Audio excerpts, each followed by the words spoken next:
Boa tarde, meus amigos e minhas amigas. Obrigado por estarem assistindo a essa transmissão ao vivo aqui no meu Instagram. Eu venho dar início à 10ª clínica da ASCA no Brasil. A ASCA é a Associação Americana de Treinadores de Natação, né? É um curso que eu trouxe há 11 anos atrás aqui para o Brasil, que tem por objetivo capacitar e treinar treinadores de natação brasileiros com o que tem de melhor na natação mundial, ou seja, as técnicas utilizadas pelos treinadores americanos, que são, obviamente, os melhores do mundo, face aos resultados que eles têm obtido em Jogos Olímpicos, ou seja, Estados Unidos é o país que maior quantidade de medalhas de ouro conquista em Olimpíadas. E os treinadores de natação estão bastante avançados no que toca ao treinamento.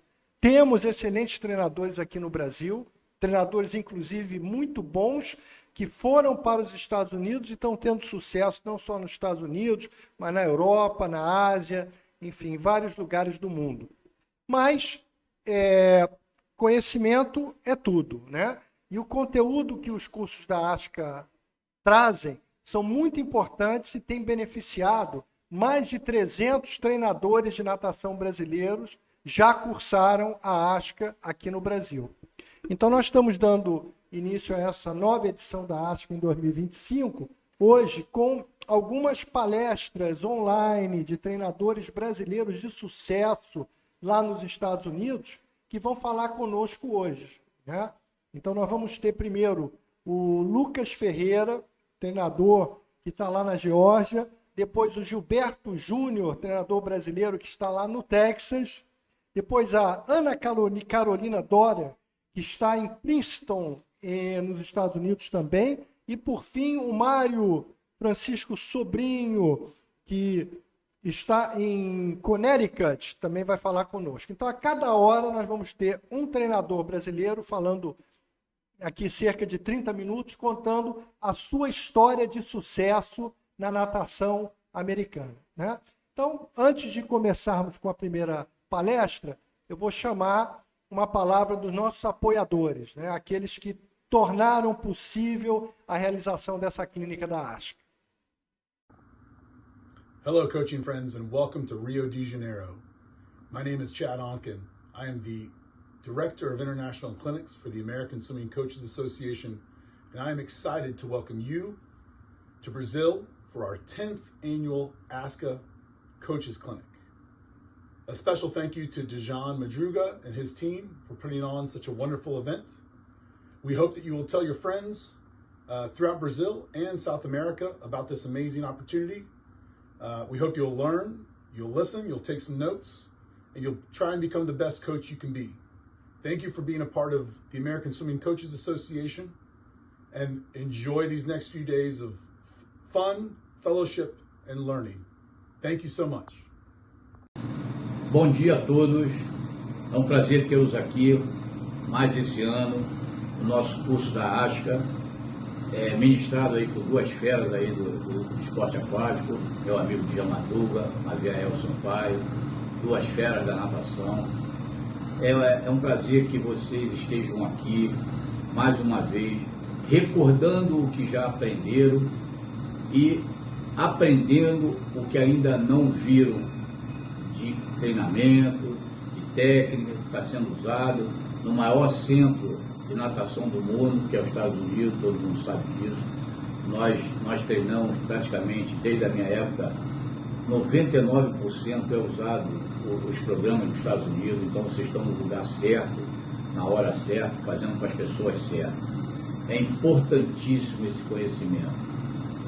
Quando vocês têm esse conhecimento, o conteúdo, parece que vocês têm uma coisa palpável na mão, sai do empírico, sai da sensibilidade, passa a ter a fórmula para a coisa acontecer.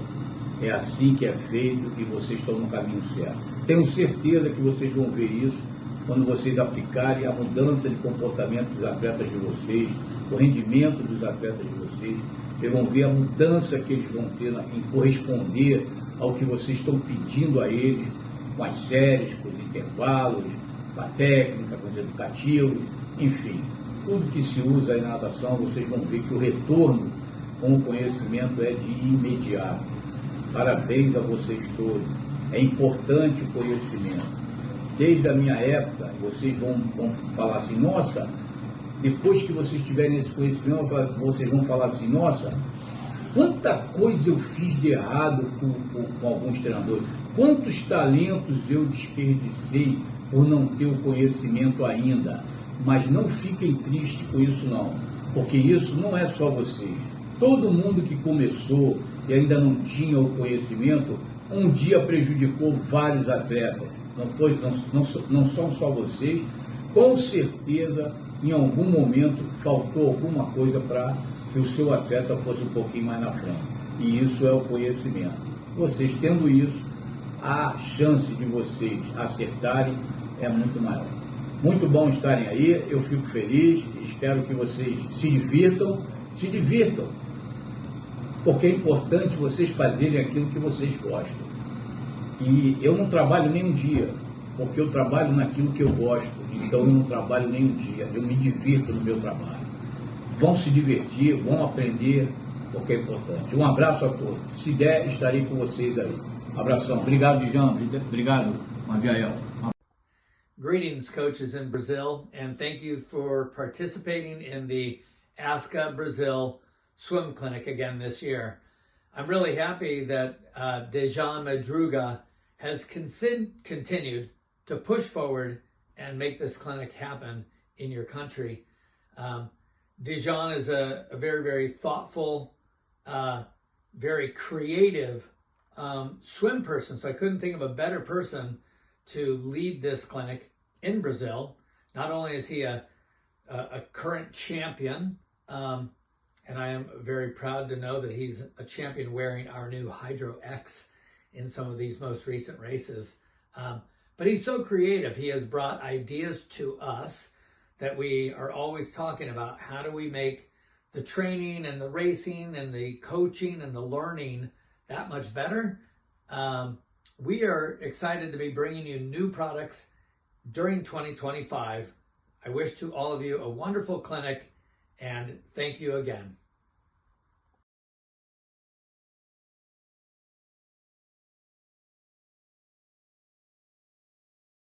Obrigado, Dijão, obrigado pelo convite, parabéns, esse evento da ASCA no Brasil, muito importante e orgulhoso de fazer parte dele pela primeira vez e, mais uma vez, obrigado pelo convite.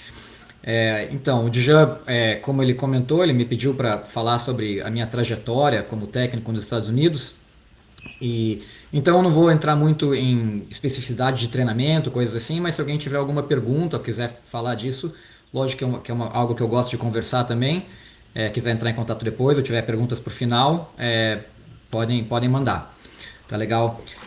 Então, contando a minha trajetória, pensando em como contar a minha trajetória, eu achei importante contar um pouquinho do que aconteceu antes de eu chegar nos Estados Unidos, porque eu acho que é muito importante para digamos, montar o palco, né, de como eu acabei chegando aqui.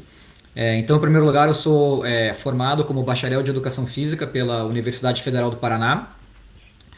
E durante o meu curso de graduação, eu tive 3 empregos, né, estágios que se tornaram empregos que eu acho que foram muito importantes para eu chegar onde eu estou hoje. O primeiro deles foi, eu entrei na Escola de Natação Amaral, em Curitiba, e lá eu trabalhei mais como professor de aula para bebês e para crianças.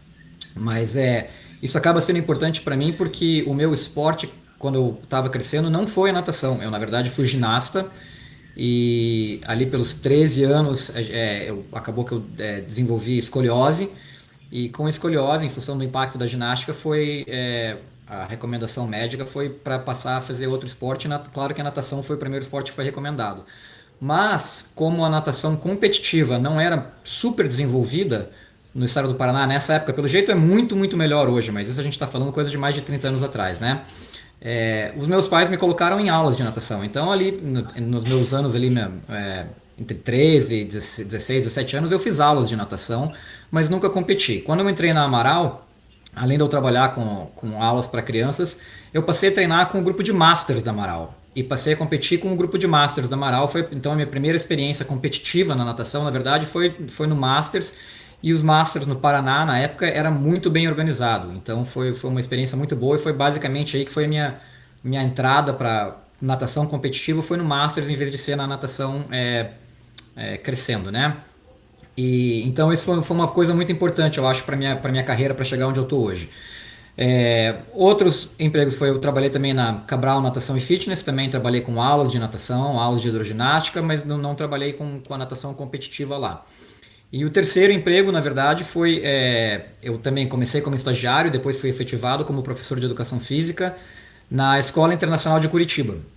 E isso acabou sendo muito importante, porque a Escola Internacional de Curitiba é uma escola que é bilíngue, mas na verdade a ideia é falar inglês a maior parte do dia, né? Então, quando eu entrei na escola como estagiário, eu tinha feito curso de inglês, eu falava inglês, mas o meu inglês estava muito enferrujado, para falar a verdade. Eu lembro claramente de ter situações de alguém falar comigo e eu levar 5 a 10 minutos para formular uma resposta em inglês, né? Mas trabalhando na escola, basicamente entrei na escola ali em 2003 e fiquei até 2007. Lógico que quando chegou em 2007 o meu inglês era muito fluente, né? Então isso basicamente é a base. Quando chega ali em final de 2006, começo de 2007, eu trabalhando na escola internacional, esse era o meu emprego principal, né? Era professor de educação física full time, tempo integral, e na verdade era uma escola pequena, então eu acabei virando coordenador de educação física, diretor de esportes e tudo mais. Eu resolvi que eu queria tentar sair do país, e para mim a saída do país, a coisa mais óbvia foi aplicar para mestrado. Eu achei que na época, né, eu tinha empregos relativamente bons no Brasil, estava muito bem, e não faria sentido eu sair do Brasil só por sair. Então, mas sair do Brasil para voltar a estudar fazia muito sentido. Então a minha saída do Brasil e vinda para os Estados Unidos foi assim, eu apliquei para várias universidades para entrar em curso de mestrado. Uma das que eu fui aceito foi na Universidade de Memphis, no Tennessee. Então foi como eu vim para os Estados Unidos. Então eu vim para os Estados Unidos a princípio como estudante, vim fazer mestrado. O meu mestrado chama Health and Human Performance. Então é basicamente ciências do esporte, mas para falar a verdade, muito mais focado nessa parte de saúde. Então era ciências de saúde e performance. Teve muito mais coisa de saúde.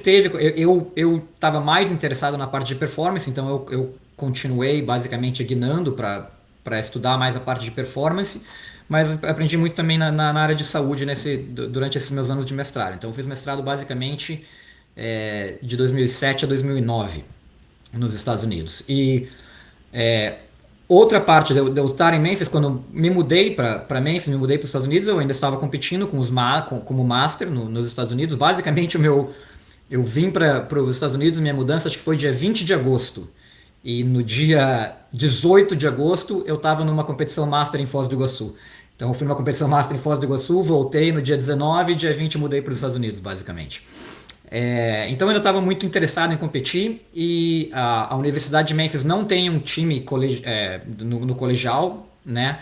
Mas tinha um time, um clube, né? Basicamente de high school, de crianças de segundo grau para baixo, que treinava na piscina do centro de recreação. Então eu me afiliei a esse time. Então quando eu conto essa história, eu digo que basicamente eu fiz a trajetória inversa, né? A maioria das pessoas começa na natação, compete com 12, 13, 14, daí de repente para e vira Masters e vai competir no Masters. O meu trajeto foi o inverso. Eu comecei no Masters e quando eu tinha ali 24, 25, 26 anos, eu estava competindo com o pessoal do segundo grau aqui, né? Tava treinando e competindo. E para falar a verdade, levando o pau deles o tempo todo em treino e em competição. Mas ainda muito interessado na natação, né? E então basicamente eu terminei o meu mestrado em 2009. A minha ideia inicial era voltar a trabalhar com escolas internacionais, mas ir para outros países, né? Tem escolas internacionais no mundo inteiro. Só que nesse ano de 2009, né, a gente tem que lembrar que teve uma crise mundial muito forte econômica em 2008, e isso afetou o mercado de trabalho, e acabou também sendo muito determinante para o que eu acabei fazendo. No meu caso, as escolas internacionais são muito atreladas a economias, a companhias grandes e multinacionais, e essas companhias não estavam mandando pessoas para fora dos seus países, então as escolas internacionais não estavam contratando muita gente nessa época, né? Isso atrelado ao fato de que eu estava muito interessado na natação. 2009 também é o ano depois da Olimpíada de Beijing, né? O Michael Phelps, 8 medalhas de ouro e tudo mais, e eu ainda competindo, eu resolvi que eu queria, em vez de voltar a ser professor de educação física, trabalhar, tentar, né, essa parte da natação competitiva direto. E também acho que outro fator, né, para mim, a minha experiência crescendo no Brasil, como eu falei, quando eu trabalhei com natação no Brasil, eu estava trabalhando com aulas, tinha 3 empregos diferentes, ia de um lugar para outro, e eu vi que nos Estados Unidos existe um campo de trabalho muito grande que é da natação competitiva, que de fato, até onde eu sei, não é a mesma coisa no Brasil, né? Então, basicamente foi a primeira vez que eu abri os olhos para notar que ser treinador de natação competitiva tempo integral, você poderia fazer uma vida nos Estados Unidos. Não é a melhor dos salários, não é a melhor das profissões, mas é possível, né? Então, quando eu não recebi muitas propostas de trabalho em escolas internacionais, eu fui procurar essa parte da natação competitiva. Outras coisas, né, importante nessa época que eu vou comentar, porque é a minha história de como eu acabei ficando nos Estados Unidos, né? Quando você se forma em qualquer curso de graduação ou pós-graduação ou mestrado nos Estados Unidos, você pode aplicar para um visto de trabalho que é válido por 1 ano. A sigla chama OPT, agora não lembro, alguma coisa Practical Training. Então, basicamente, você tem um visto de trabalho que é válido por 1 ano depois que você se forma. Então, esse visto foi basicamente a primeira coisa que me permitiu ficar nos Estados Unidos e trabalhar com natação. Quando os 2 anos que eu tinha estado aqui, como estudante, eu só pude trabalhar dentro da universidade porque o meu visto era de estudante, né? A outra coisa foi que quando eu resolvi que queria me dedicar à natação, eu justamente, na época, fiz os cursos da ASCA, nível 1 e nível 2. Na época, fiz esses cursos, não era online, né? Eu comprei a apostila, fiz o curso na mão e mandei a carta para receber a certificação. Então, mesmo antes de eu ter o meu primeiro emprego nos Estados Unidos, eu já era um ASCA nível 2 certificado, eu tinha feito esses 2 cursos de certificação por conta, né? E aí, em 2009, justamente recebi a minha primeira proposta de trabalho como técnico com tempo integral. O Dja comentou, eu fui trabalhar num clube no estado de Iowa, que basicamente quase no Canadá, né? Tem Iowa, Michigan e Canadá. Então tá bem ao norte, na região centro-oeste, chama-se, mas está bem ao norte dos Estados Unidos. E é um estado relativamente agricultural. Então a cidade onde eu trabalhava, Ames, é uma cidade que na época eu acho que tinha por volta de 55 mil habitantes, e desses 20 mil eram atrelados à universidade que tem na cidade, que é a Iowa State. Então é uma cidade pequena, né? Mas esse clube estava procurando por um técnico para trabalhar com faixa etária, era o que eu queria fazer na época, então eu fui trabalhar basicamente com as crianças ali de 10, mas na verdade mais 11 até 14, 15 anos, era a minha função principal. Era um clube que, quando eu cheguei lá, tinha por volta de 80, 90 atletas. Quando eu saí, tinha por volta de 110, então cresceu um pouquinho, mas também numa cidade desse tamanho, um clube de 100 atletas é algo que não é nada, né? É uma percentual grande, na verdade. E que também acho que diz alguma coisa a respeito da cultura nos Estados Unidos, que nos Estados Unidos praticamente todos os pais querem que seus filhos façam algum esporte. Então vai ter mais gente procurando esportes em geral, acaba tendo mais gente na natação também, né? Então trabalhei no Ames Cyclone. Acho que eu fiz um trabalho bom, mas para falar a verdade também tive muita sorte. Eu cheguei num clube que estava querendo crescer, estava querendo ser um clube melhor do que era na época, e com alguns atletas, algumas crianças que eu tive a sorte de trabalhar, que queriam crescer no esporte. Inclusive, eu acho que teve um dos meus atletas que eu trabalhei até hoje, que muito gratificante foi uma menina que na época que eu cheguei lá tinha 10 para 11, então eu trabalhei com ela 10 para 11, 11 para 12, 12 para 13.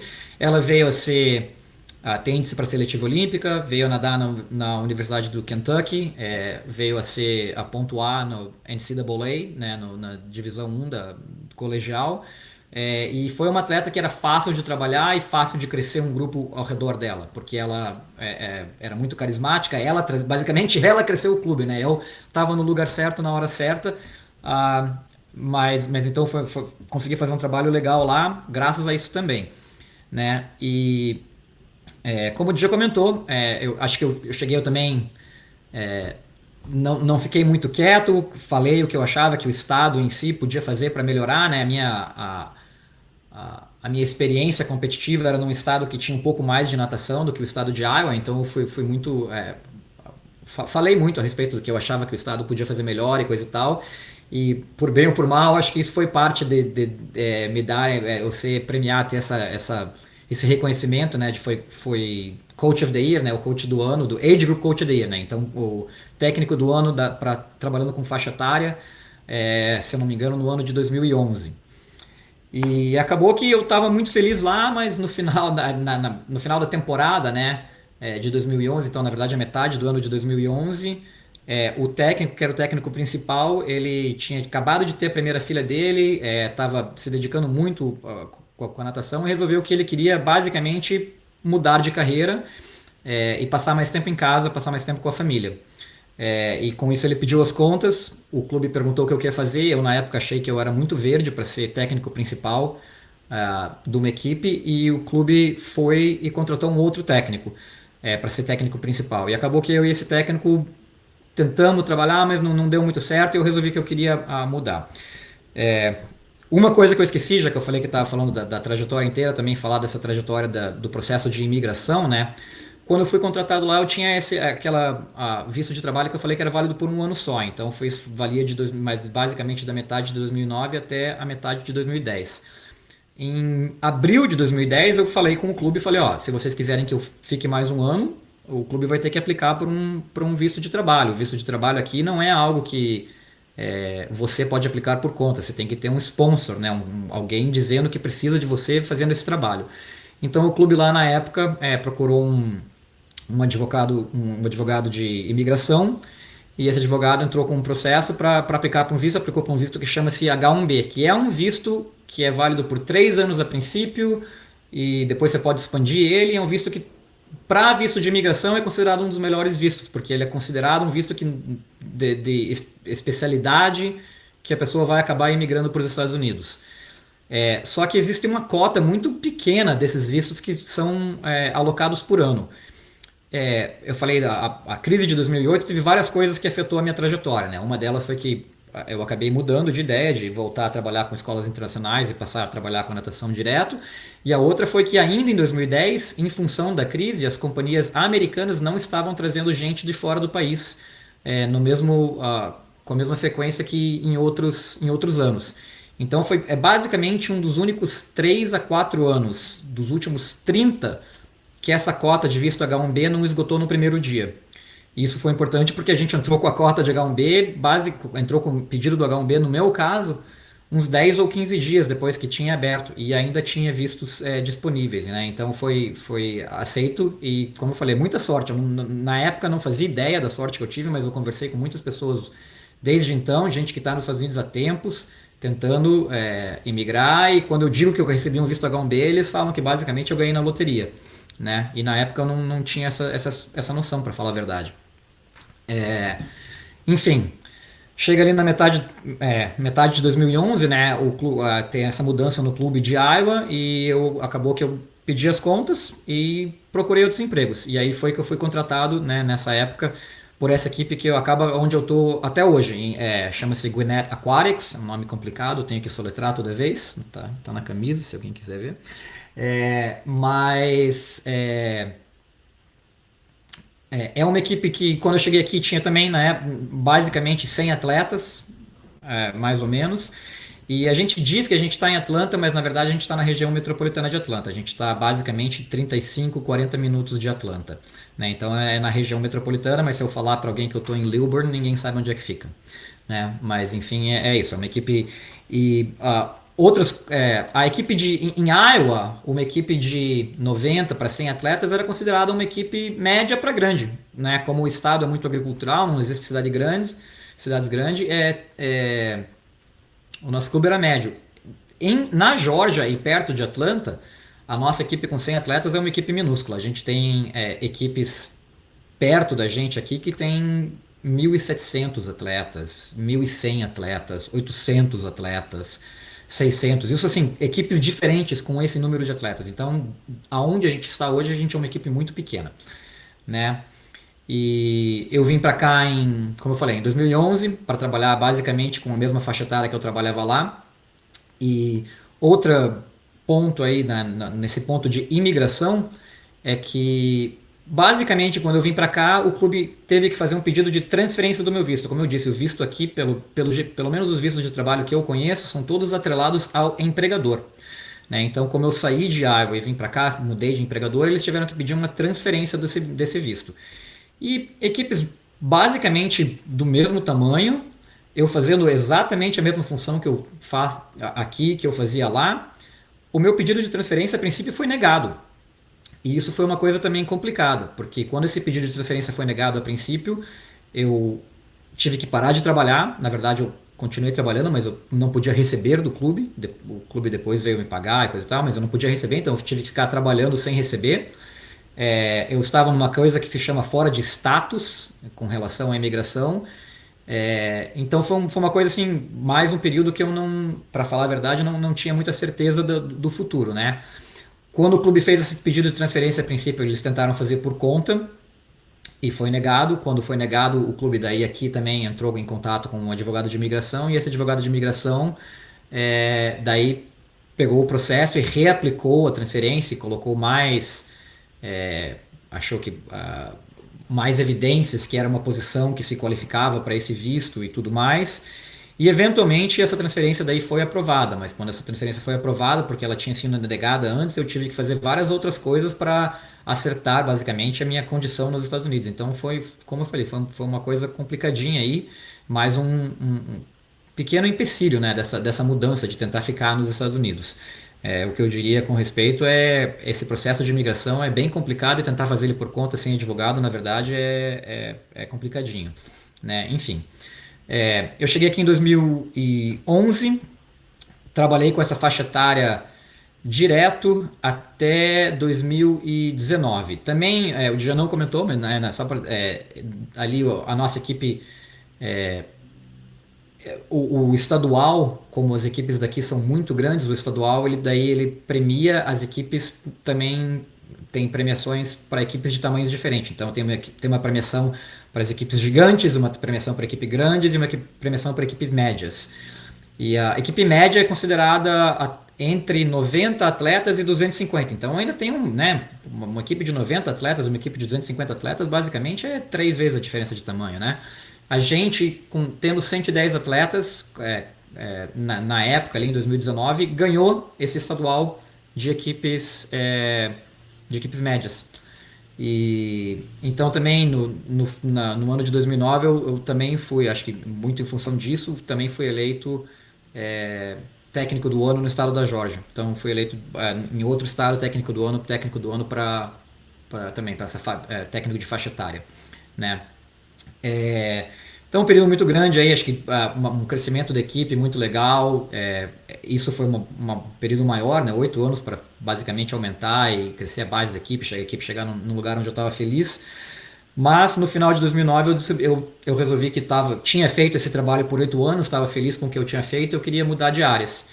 Então tem um período aí que eu faço uma coisa, eu pedi um ano sabático. Na verdade, eu pedi as contas e falei, eu vou tirar um ano, não vou trabalhar, vou viajar e se no final desse ano vocês quiserem que eu volte, a gente conversa depois. E isso foi uma experiência muito boa, então é algo que também não é, claro que é difícil de fazer, tem um custo financeiro, óbvio, né? Eu passei um ano sem trabalhar, mas acabou que eu mais do que recebi depois de fazer isso, porque nesse ano o que eu fiz, eu passei 3 meses viajando nos Estados Unidos, eu visitei vários clubes, depois eu mando pro Djan. Na época eu escrevi um blog e fiz um podcast, entrevistei alguns técnicos com quem eu conversei, chama-se Swim Coach in Transit. Então swimcoachintransit.com, você pode achar isso, ainda existe na internet, eu não faço mais nada com ele, eu fiz só na época. Mas basicamente eu visitei alguns amigos meus em Iowa, em Chicago, e visitei outros clubes e outras equipes. Visitei a Universidade de Kentucky, visitei o Carmel Swim Club, que é um dos melhores clubes dos Estados Unidos. Visitei um grande amigo meu, que é o Chuck Batchelor. Chuck Batchelor foi técnico da Elizabeth Beisel, quando a Elizabeth Beisel estava crescendo. Então eu visitei ele, passei uma semana vendo os treinos dele também. Então basicamente eu passei 3 meses nos Estados Unidos por conta, viajando, visitando gente e vendo treinos de outras equipes. E eu acho que assim, como o Dia falou, eu tento ir para a clínica da ASCA, se não todo ano, ano sim, ano não. Eu acho essa clínica sensacional, mas essa coisa de estar na beira da piscina, vendo técnicos trabalharem com os atletas dele, eu acho que a quantidade, o que você ganha de conhecimento, o que você percebe nessas visitas é muito maior. É difícil difícil até de contar o quanto que foi. Eu acho que foi como experiência de crescimento profissional, fazer essas visitas foi muito, muito bom. E eu também, acho que de certa forma levei sorte. Eu visitei muitos técnicos que são excelentes, excelentes, e aprendi muito nesses 3 meses. Passei depois 3 meses no Brasil, eu tinha mudado para os Estados Unidos ali já fazia mais de 10 anos, eu queria passar um tempo um pouco maior no Brasil, passei 3 meses no Brasil, e depois a ideia era voltar a viajar dentro dos Estados Unidos e quem sabe visitar um pouco a Ásia. Só que isso aí a gente chega em março de 2020, né? Em março de 2020 a gente teve o Covid, então visitar a Ásia ficou impossível. Eu pensei, quem sabe eu vou visitar a Europa, a Itália, ficou impossível logo logo. Os Estados Unidos também fechou ali em março. E quando isso tudo aconteceu, basicamente o clube entrou em contato comigo e falou: pelo jeito você não vai mais viajar, se você quiser voltar para a beira da piscina, você pode começar na segunda-feira. Também teve outra coisa, eu estava no dia anterior ao país fechar, eu estava indo visitar um clube em Sarasota aqui também, um clube muito bom, e basicamente 1 hora de casa aqui eu tive um acidente na estrada e o meu carro deu perda total, eu acabei voltando para casa. Então eu estava nessa situação que, eu vou precisar de um carro novo, eu não estou trabalhando faz 8 meses e o país está para fechar. E eles me ofereceram um emprego logo de cara e falei, não, então tá bom, então eu volto na segunda-feira. E foi assim que eu voltei a trabalhar. Quando eu voltei também eu comentei, né? Eu falei, eu tinha trabalhado com essa faixa etária já por muito tempo, trabalhado muito tempo dentro do clube. E então o que eu pedi para eles e negociei, falei, para eu voltar, eu quero trabalhar, gosto muito do clube, gosto muito da região, mas eu quero trabalhar com outra faixa etária. E o técnico, que era o técnico da equipe sênior, né, da equipe dos mais velhos, estava pronto para fazer essa mudança também. Então, basicamente, a gente trocou de funções. E eu assumi a equipe sênior, a equipe de segundo grau, né? Então, isso foi ali, eu assumi numa época meio esquisita, né? Agosto de 2020, tendo que fazer coisas diferentes com treino e tudo mais. Mas é a função que eu tô até então. Nesse período de agosto de 2020 até hoje, a gente conseguiu também algumas coisas muito... O nosso clube tinha sido um Bronze Medal Club nos Estados Unidos ali na época de 2016, por 1 ano só. E agora a gente faz 3 anos já, esse foi o 3º ano, a gente foi Bronze Medal Club. A gente tem tido atletas...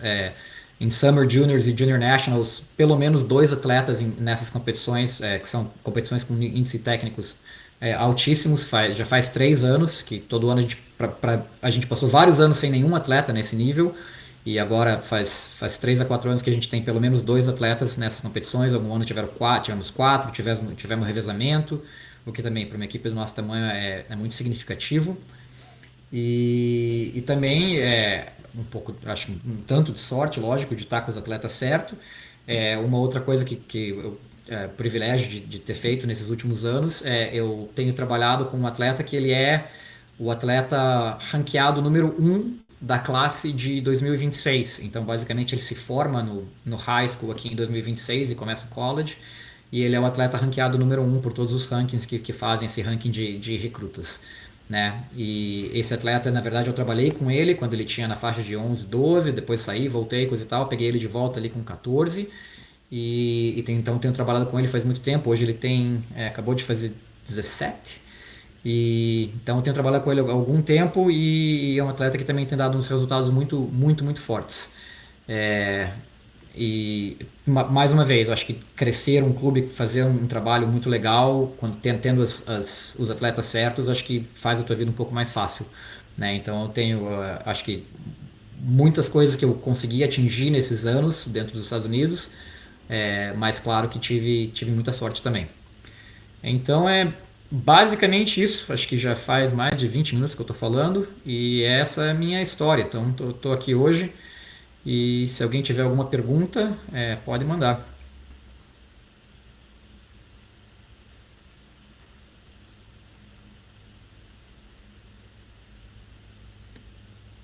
Pergunta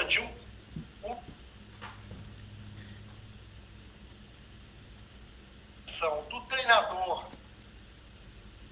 do Brasil para os Estados Unidos. Qual é a grande... Desculpa, Gigi, você cortou um pouco no começo. Você pode repetir?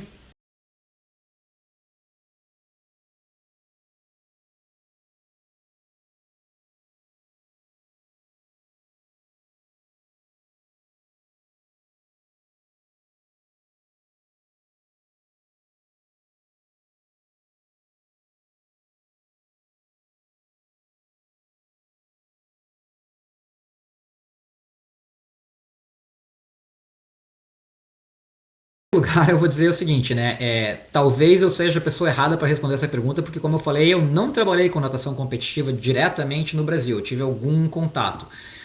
O que eu acho, conversando com o pessoal do Brasil, conversando com o pessoal que trabalha no Brasil, que eu estou aqui, a maior diferença entre os dois países os Estados Unidos têm uma cultura de esportes diferente dos Estados Unidos. Como eu falei, os pais aqui querem que os seus atletas façam algum esporte competitivo.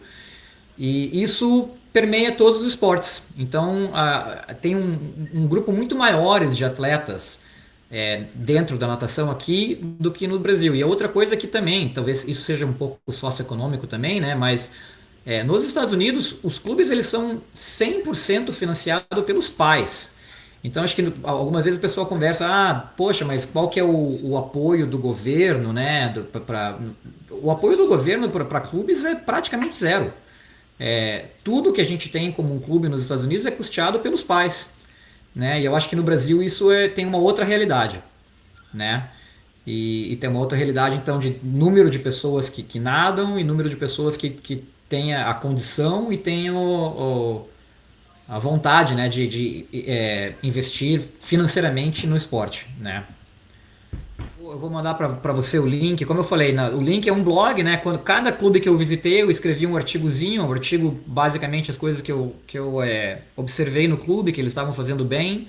E o podcast foi uma desculpa minha, porque eu queria sentar com esse pessoal e conversar. E são entrevistas longas, tem algumas de 1h30, 2 horas, então assim, não tenta ouvir do começo ao fim, porque ninguém vai aguentar. Mas foram sinceramente conversas muito boas, foram conversas que eu queria ter de qualquer jeito. Eu falei, poxa, se eu vou ter essa conversa, eu quero gravar e passar isso para o mundo, né? Então tá lá, tá como um arquivo vivo. Como eu falei, eu não tenho mais nada a respeito, não faço mais isso, como técnico de tempo integral hoje não tenho tempo, mas existe lá. Eu acho de fato, para mim foi uma experiência sem igual, né? E eu acho que dá para as pessoas também aprenderem vendo outras coisas. Até lá então, muito obrigado, do fundo do coração, o Brasil te agradece e continue aí com muito sucesso nos Estados Unidos. Valeu, Diego, obrigado e mais uma vez parabéns pela clínica, por ter colocado toda a clínica aí.